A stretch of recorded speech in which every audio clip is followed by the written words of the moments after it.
Baik, Assalamualaikum warahmatullahi wabarakatuh. Kami dari kelompok 7 bakal mempresentasikan hasil dari pengerjaan kami yaitu proposal tugas besar pemrograman berorientasi objek. Nah, langsung saja di bagian pendahuluan yang akan saya jelaskan sendiri. Nah, di dalam era digital kita saat ini, efisiensi dan akurasi dalam proses transaksi penjualan itu menjadi hal yang sangat penting bagi dunia usaha, terutama pada sektor retail. Nah, sistem kasir konvensional yang masih dilakukan secara manual atau menggunakan perangkat sederhana seringkali menimbulkan kendala seperti kesalahan perhitungan. Nah, lambatnya pelayanan serta kurangnya pencatatan dan pelanggan dan karyawan secara terstruktur. Oleh karena itu, diperlukan sebuah sistem kasir yang terintegrasi, mudah digunakan, dan mampu menangani berbagai fungsi perhitungan transaksi secara otomatis. Di sini ada rumusan masalahnya. Yang pertama itu bagaimana merancang sistem kasir yang dapat melakukan operasi perhitungan untuk menghitung total belanja konsumen secara akurat. Yang kedua, itu bagaimana menampilkan informasi produk yang meliputi nama, kategori, jumlah, dan harga dengan rapi dan mudah dipahami oleh pengguna. Yang ketiga, ada bagaimana mengimplementasikan sistem keanggotaan atau member yang memungkinkan pelanggan mendapatkan diskon 5% berdasarkan input nama dan nomor handphone. Yang keempat itu ada bagaimana menambahkan fitur login karyawan yang dapat mencatat identitas karyawan pada struk serta mendukung penilaian kinerja atau KPI karyawan. Di sini ada tujuan. Yang pertama itu mengembangkan sistem kasir yang mampu melakukan operasi perhitungan matematika dasar secara otomatis dan akurat dalam setiap transaksi. Yang kedua, itu menyediakan tampilan produk yang informatif dan terstruktur untuk memudahkan pengguna dalam memilih dan mengelola barang. Yang ketiga, ada menerapkan sistem member yang memberikan kemudahan bagi pelanggan setia dengan diskon 5% berdasarkan data diri pelanggan. Yang keempat, itu ada menambahkan fitur login karyawan sebagai bentuk pencatatan identitas petugas, kasir, yang dapat digunakan untuk evaluasi kinerja karyawan secara berkala. Baiklah, di sini bab 2 bakal dilanjutkan oleh Bang Fadli. Boleh? Oke, untuk bab kedua ini yaitu mengenai tentang kebutuhan fungsional. Eh, Pada aplikasi Smart Cashier ini, kebutuhan fungsional yang diperlukan yaitu yang pertama mampu melakukan fungsi perhitungan matematika, yaitu penjumlahan, pengurangan, perkalian, pembagian, dan menghitung diskon untuk menghitung pembelian konsumen. Lalu yang kedua, menampilkan produk dimulai dari nama, kategori, stok produknya atau jumlah produknya, dan harga dari produk tersebut. Yang ketiga, membuat sistem member dengan melakukan input nama dan nomor handphone, lalu memberikan diskon sebesar 5% untuk total belanjaan. Lalu yang keempat, menambah fitur login karyawan yang nantinya bisa muncul di struk atau di faktur pembelian dan bisa dimasukkan ke dalam KPI karyawannya. Nah, untuk fitur utama dan penanggung jawabnya, dari mulai modul kalkulasi dan perhitungan, di sini menjelaskan mengenai fungsi kalkulasinya untuk menghitung total belanjaan konsumen akan diserahkan kepada Bank Alvin Ramadan. Lalu untuk modul manajemen produk di sini menjelaskan mengenai CRUD, data produk, nama, kategori, dan jumlah serta harga akan diserahkan kepada Farel Gusfiransyah. Yang ketiga tentang modul sistem member, di sini menjelaskan input nama dan nomor handphone, lalu diberi diskon 5% untuk total belanjaan akan diserahkan oleh Bang Lutfi. Yang keempat ada modul out dan karyawan, menjelaskan tentang loginnya karyawan, pencatatan performa atau KPI karyawan akan diserahkan oleh Bang Ringo. Lalu yang terakhir modul transaksi dan cetak struk, yaitu menggabungkan semua modul ke dalam struk, nama karyawan, total belanjaan, dan info produk akan diserahkan kepada saya, Fadil Hafiz. Selanjutnya untuk bab 3 akan dijelaskan oleh Bang Ringo. Silakan Bang Ringo. Oke, terima kasih Mas. Share screen.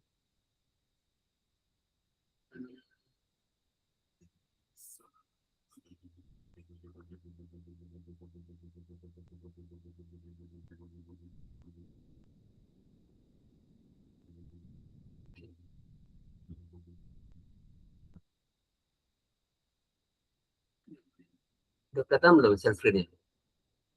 Sudah Mas. Oke, siap.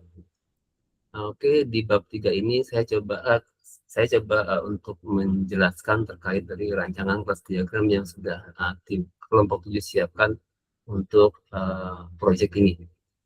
Bisa dilihat di gambar ini, sistem yang diminta adalah menggunakan arsitektur OOP dengan mengaplikasikan sifat inheritance, encapsulation, and abstraction menggunakan abstract class. Ini bisa dilihat dari gambar adalah saya coba jelaskan satu-satu adalah di bagian class user di sebelah kiri ini. Di situ kelas pertama adalah abstrak class user. Di sini kita kelas ini bersifat abstrak karena memiliki metode abstrak bernama display profile. Kemudian atribut yang dimiliki oleh class user ada 3, yaitu ID bertipe string, kemudian name bertipe string, dan phone number bertipe string juga.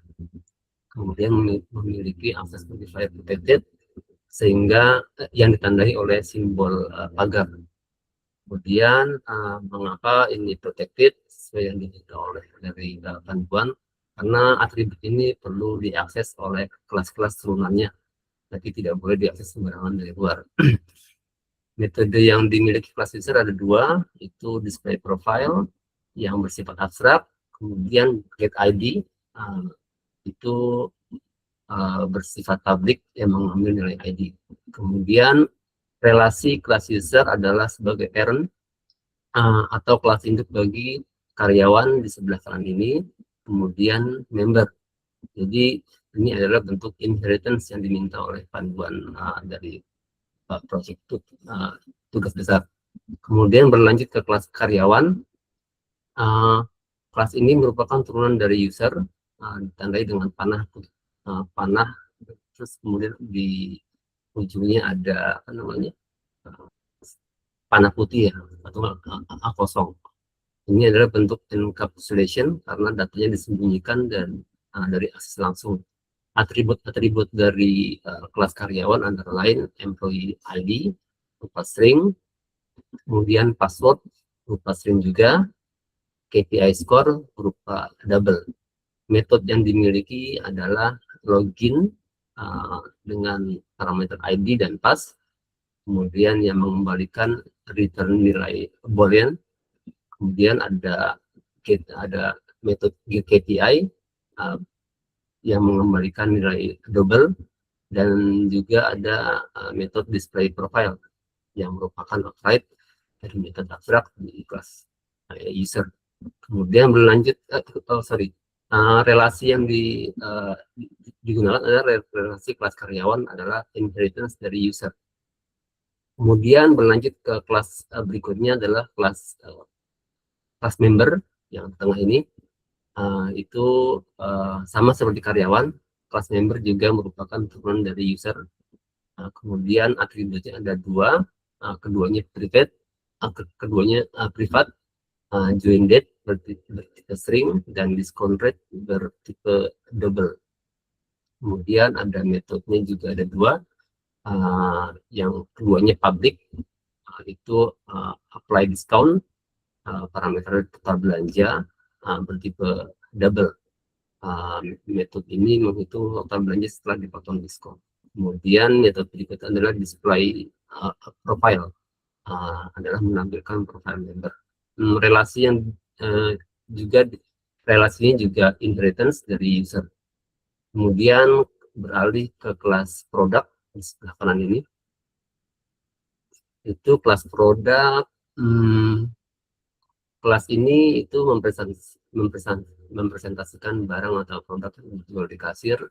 Atribut yang dimiliki itu ada 4, ada product name bertipe string, kategori bertipe string, quantity bertipe in, dan price bertipe double. Kemudian metode yang dimiliki juga ada 2, get details yang return mengembalikan string, kemudian ada update quantity, parameter quantity, parameter QTY yang mengembalikan void. Kemudian relasi produk ini adalah aggregation, artinya kelas ini digunakan oleh transaction. Lihat panahnya ini dari sini dengan ujungnya ketupat kosong. Dan product manager ini juga ada garis, kemudian ujungnya ada ketupat kosong. Kemudian beralih ke kelas product manager yang di tengah ini, itu kelas ini tugasnya itu mengelola seluruh data produk yang ada di sistem ini, di sistem smart kasir.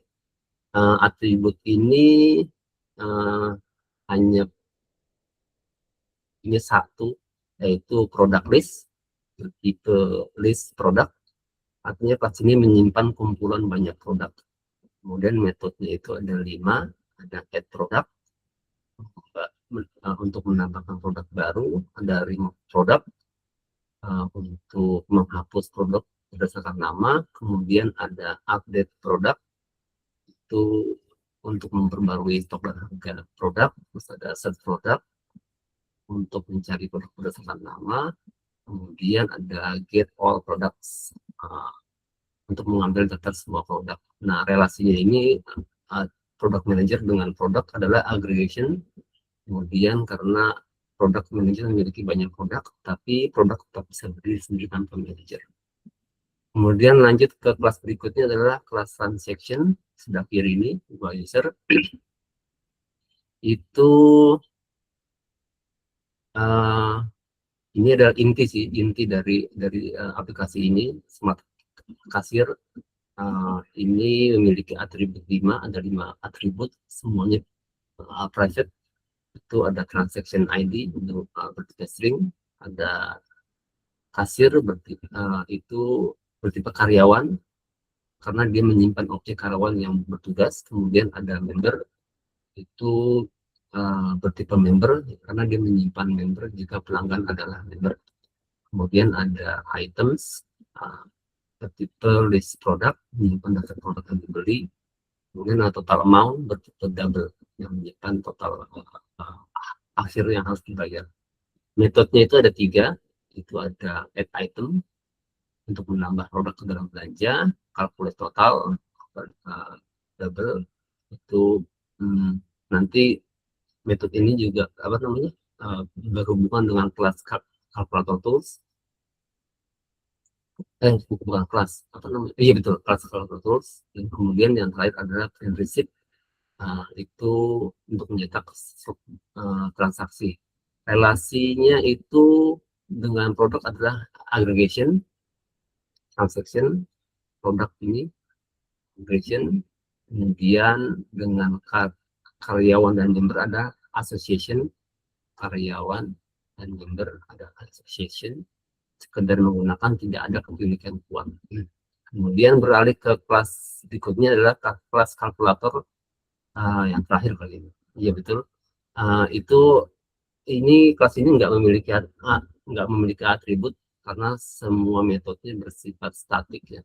Di situ ada metode add untuk penjumlahan, subtract untuk pengurangan, multiply untuk perkalian, divide untuk pembagian, dan modulo untuk diskon persennya. relasinya itu dengan transaction. Ini yang tadi itu dependensi atau ketergantungan, sehingga digambarkan dengan panah putus-putus. Artinya transaction menggunakan calculator tools saat melakukan perhitungan di metode calculate total nanti. Kurang lebih seperti itu. Di bawahnya nanti ada ada detail yang saya bacakan tadi terkait modifier, metode, dan relasinya setiap kelas yang kami buat. Ada 7 tadi ya, 7 kelas ya, betul, 7 kelas. Kemudian itu nanti apa namanya, dipakai oleh 5 modul kalau nggak salah. Di bab 4 akan dipresentasikan oleh masing-masing PIC terkait modul-modul tersebut. Dari bab 3 seperti itu kurang lebih. Terima kasih. Selanjutnya bisa berlanjut ke bab 4.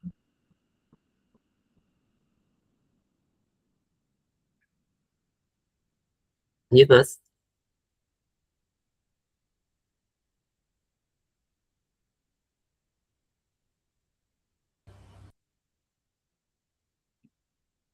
Oke, saya lanjut. Ada di bab 4. Yang pertama itu ada modul kalkulasi dan perhitungan. Ini menggunakan kelas utama tadi, calculator tools. Penjelasan singkatnya, ini tuh menyediakan fungsi statis untuk operasi aritmatika seperti tambah, kurang, kali, bagi, dan modulus. Ini digunakan untuk transaction untuk menghitung totalnya. Sekarang lanjut ke deskripsi modulnya. Modul ini itu merupakan core dari aplikasi ini, yaitu Smart Cashier. Yang ini tuh bertanggung jawab untuk menghitung total transaksi pembelian. Kalau secara teknisnya, modul ini tuh mengimplementasikan kelas transaction dengan metode calculate total. Fungsi utamanya yaitu menghitung setiap subtotal dari setiap produk berdasarkan harga dan jumlah, kemudian diakumulasikan menjadi total transaksi. Modul ini juga mendukung penerapan diskon melalui integrasi kelas lain, yaitu kelas member. Jadi mekanisme teknisnya, jika transaksi melibatkan member, maka ada diskon yang akan diterapkan sebelum adanya nilai akhir transaksi. Berikut fungsi utama dari modul ini, yaitu menghitung subtotal setiap item produk, menjumlahkan seluruh subtotalnya menjadi total sementara, dan menerapkan diskon jika ada member. Untuk alurnya sendiri, itu prosesnya akan dimulai ketika data produk dimasukkan ke daftar item pada kelas transaction. Setiap produk ini kan memiliki atribut harga dan jumlah yang digunakan untuk proses perhitungan. Selanjutnya, perhitungan ini lanjut ke metode calculate total yang akan melakukan iterasi terhadap seluruh produk. Jadi sistemnya itu mengkalikan harga dengan jumlah, nah nilai total tersebut akan dijumlahkan untuk memperoleh total sementara. Dan untuk sistem member, maka sistem akan memanggil metode apply discount untuk menghitung harga total setelah diskon. Nah, hasil akhir dari proses ini disimpan ke dalam total amount dan digunakan sebagai nilai transaksi yang harus dibayarkan. Di sini juga dijelaskan tentang konsep dari modul ini. Modul ini tuh menerapkan modular programming dan OOP atau Object Oriented Programming.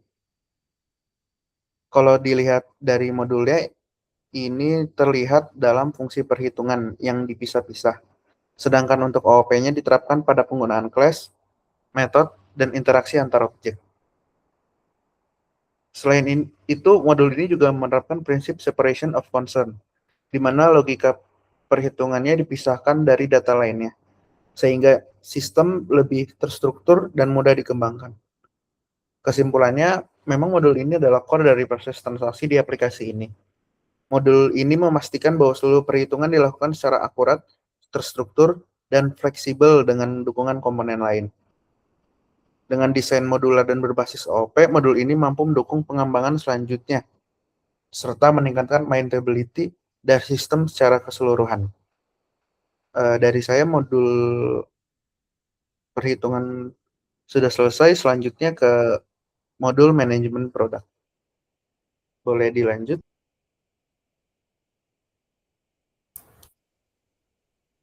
Oke, bentar. Oh, udah kelihatan Bang layarnya? Sudah Sudah. terlihat.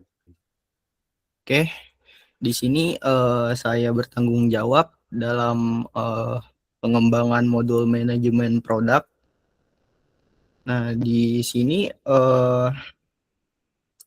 terdapat dua kelas utama, yaitu produk dan product manager. Nah, kelas produk itu digunakan untuk mempresentasikan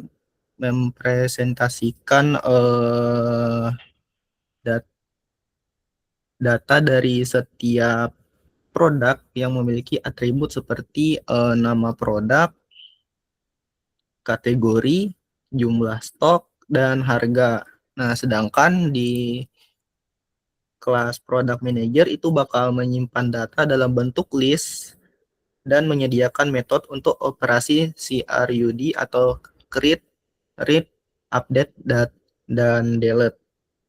Nah, di sini modul ini berfungsi untuk mengelola seluruh data produk yang digunakan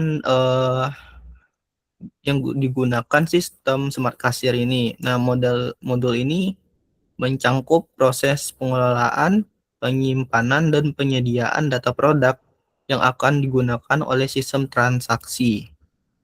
Di sini ada 5 fungsi utama. Yang pertama itu ada menambahkan data produk baru ke dalam sistem. Yang kedua ada menampilkan dan membaca data produk. Yang ketiga ada memperbarui data produk seperti stok dan harga. Yang keempat itu ada menghapus data produk dari sistem. Yang kelima itu ada mencari produk berdasarkan nama. Nah, di proses dalam modul ini dimulai ketika pengguna ingin mengelola data produk. Pengguna dapat menambahkan produk baru dengan menginput informasi seperti nama, kategori, jumlah, dan harga. Nah, data yang telah dimasukkan itu bakal kesimpan ke dalam struktur data berupa list pada kelas product manager. Saat sistem membutuhkan data produk. Misalnya pada saat transaksi, data tersebut akan diambil dari list ini.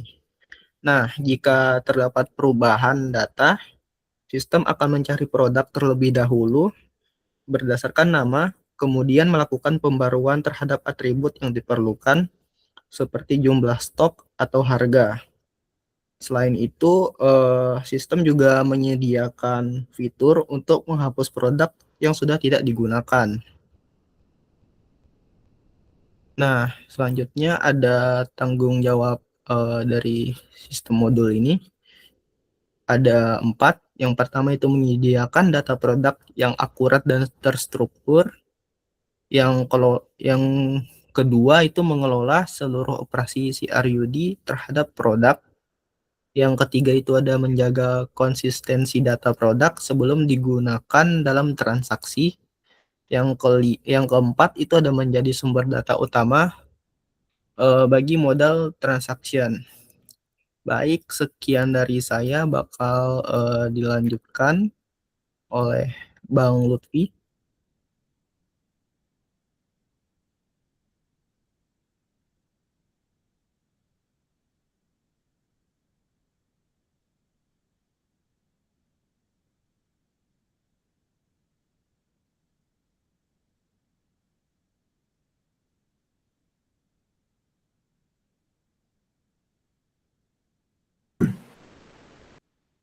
Izin apakah sudah terlihat, guys? Sip, lihat. Sudah, Mas? Sudah, Bang?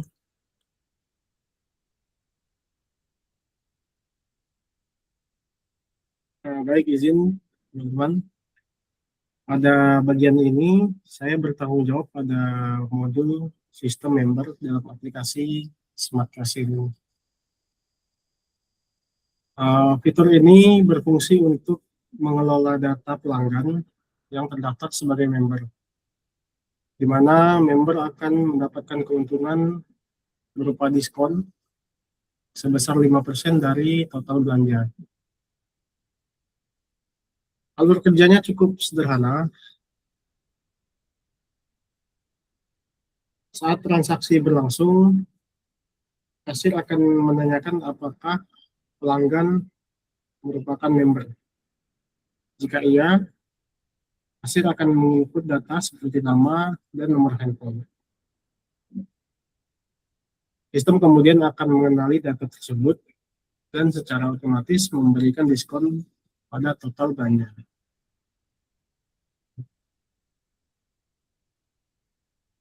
Dalam implementasinya, kami membuat sebuah kelas bernama kelas member.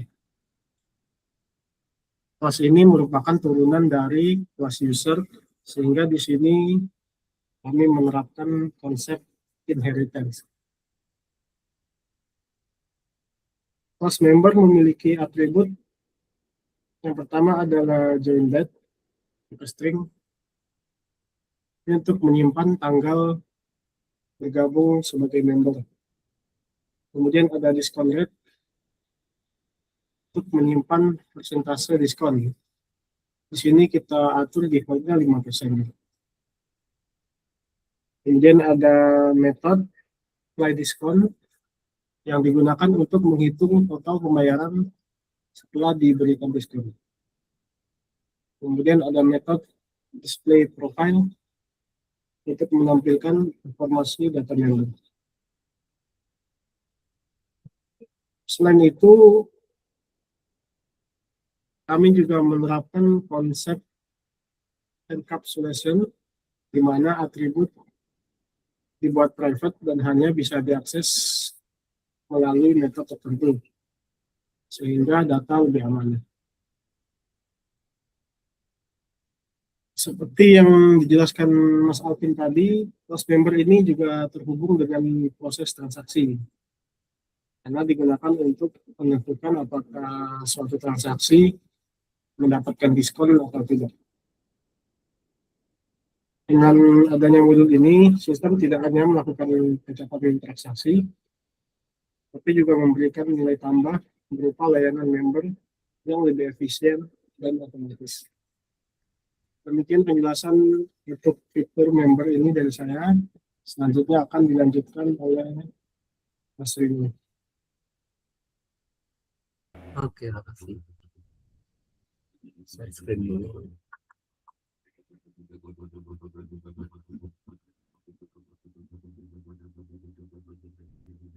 Sudah kelihatan kah? Udah Bang. Siap. Oke, terima kasih. Saya coba lanjutkan ke fitur berikutnya. Yang keempat adalah modul authentication dan karyawan. Modul ini ya deskripsinya sebenarnya untuk tanggung jawab untuk mengelola karyawan dan proses authentication dalam sistem smart kasir kita. Tujuannya itu antara lain ada 4. Pertama itu memastikan bahwa hanya karyawan terdaftar yang dapat mengakses sistem ini. Kemudian yang kedua untuk menyimpan data karyawan seperti ID, nama, telepon, dan password dan KPI. Yang ketiga itu melakukan autentikasi melalui metode login. Ini akunnya untuk login. Yang terakhir yang keempat itu untuk menyediakan data identitas karyawan untuk ditampilkan di struktur transaksi dan mendukung penilaian kinerja karyawan. Berikutnya terkait kinerja alur kerja modul ini, flow-nya. Yang pertama, karyawan itu membuka aplikasi Smart Kasir. Yang kedua, sistem menampilkan halaman login. Yang ketiga, karyawan memasukkan ID dan password. Yang keempat, sistem memanggil metode login dengan parameter ID dan pass pada kelas karyawan.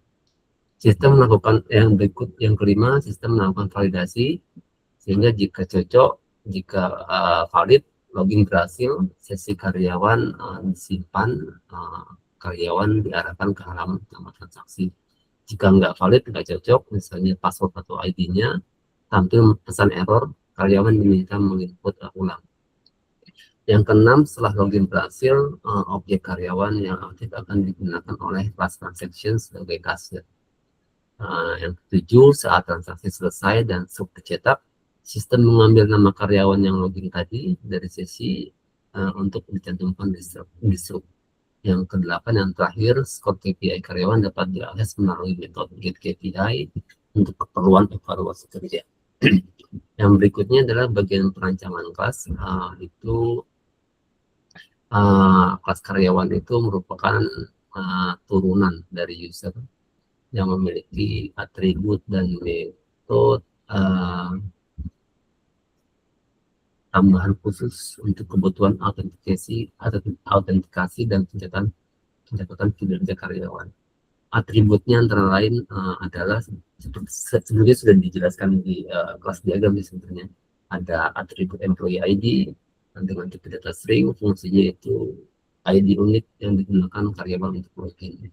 Ada atribut password dengan tipe data string, kemudian ada atribut KPI score dengan tipe data double.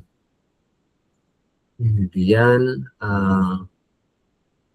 atribut-atribut ini semuanya private, sehingga ini adalah bentuk dari encapsulation yang dimintakan oleh panduan dari Tubas ini. Kemudian ada metodenya itu seperti yang sudah dijelaskan sebelumnya di kelas diagram, ada 3, ada login,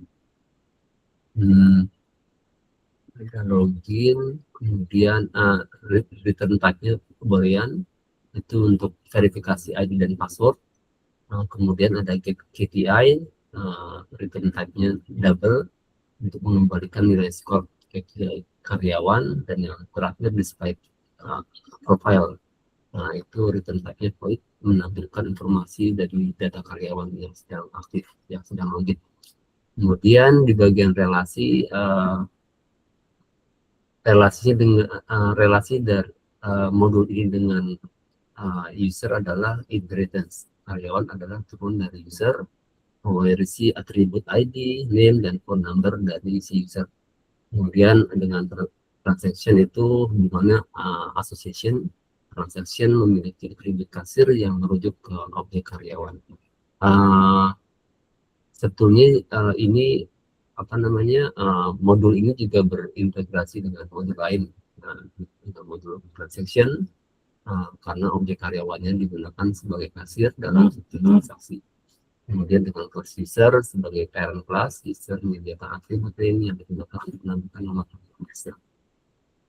Kurang lebih seperti itu sih dari fitur keempat, yaitu autentikasi dan modul karyawan. Selanjutnya fitur kelima, modul transaksi dan cetak struk itu dibawakan nanti oleh Mas Fadli. Silakan Mas.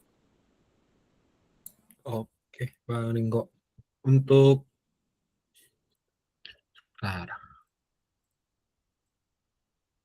screen-nya udah tampil.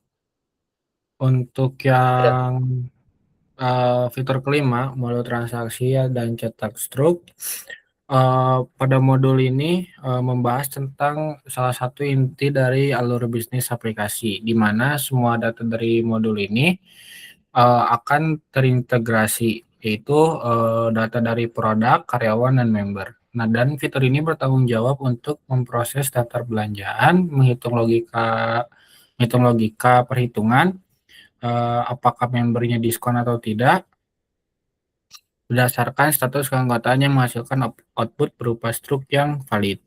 Untuk logika utama dari fitur ini, yang pertama itu integrasi data, yang dimana mengambil objek dari kelas employee dan member. Yang kedua, manajemen item, menampung data produk yang dibeli dalam sebuah koleksi. Yang ketiga, kalkulasi bisnis, yaitu menghitung subtotal serta memeriksa syarat diskon member dan menghitung total akhir. Lalu yang keempat, output struknya itu memformat data menjadi tampilan teks terstruktur yang mencantumkan detail transaksi.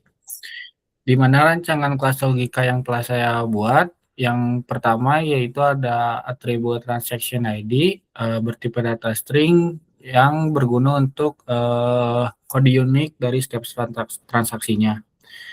Yang kedua yaitu ada kasir, tipe datanya yaitu employee, yang dimana deskripsinya itu menyimpan objek karyawan yang bertugas. Yang ketiga ada customer, tipe datanya apakah member atau tidak yang menjadikan objek dari member itu tersendiri. Yang keempat ada item dengan tipe data list yang dimana menampilkan daftar produk yang dibeli oleh konsumer. Yang kelima ada total amount bertipe data double. Di sini mendeskripsikan tentang totalan dari harga yang customer beli. Lalu untuk metodenya yaitu ada add item dengan parameter produk, menambahkan produk ke dalam daftar belanjaan, lalu yaitu ada metode calculated total, yaitu menghitung total belanja, dan generate receipt, yaitu metode yang mengembalikan string dengan format struk belanjaan. Nah, untuk alur kerja dari transaksi ini, yang pertama yaitu inisialisasi, kasir melakukan login. Lalu yang kedua, kasir memasukkan data member atau input. Dan yang ketiga, pemrosesan sistem menjumlahkan harga semua produk. Lalu yang keempat, yaitu finalisasi, yaitu data disimpan ke database dan fungsi generate receipt untuk menampilkan hasil akhir. Lalu itu mungkin untuk dari fitur yang akan kita kerjakan ke depannya. Lalu untuk bab terakhir, bab 5, yaitu teknologi yang digunakan. Untuk komponen backend-nya kita akan pasti menggunakan Java, lalu front-end-nya menggunakan React.js, berarti berbasis web. Lalu DBMS-nya atau Database Management System-nya kita menggunakan PostgreSQL. Dan build tool-nya mungkin kita ada NetBeans, VS Code, dan sebagainya. Mungkin sekian presentasi dari kelompok kami, yaitu kelompok 7. Mohon maaf bila masih banyak kekurangan. Wassalamualaikum warahmatullahi wabarakatuh. Terima kasih. Waalaikumsalam warahmatullahi wabarakatuh. Makasih, mantap. Beres. Upload.